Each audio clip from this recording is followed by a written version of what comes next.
We have engine start. Flip prop.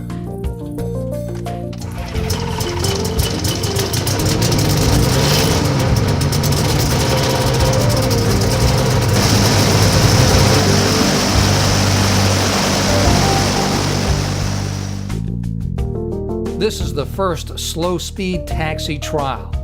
The wind is at 6 miles per hour abeam the runway.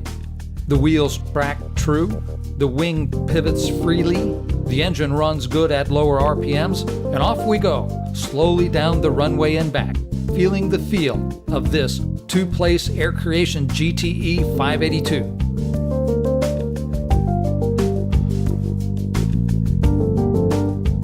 With its 15-meter double-surface wing, she'll cruise at 65 miles per hour, being pushed by a 65-horsepower Rotax two-stroke engine.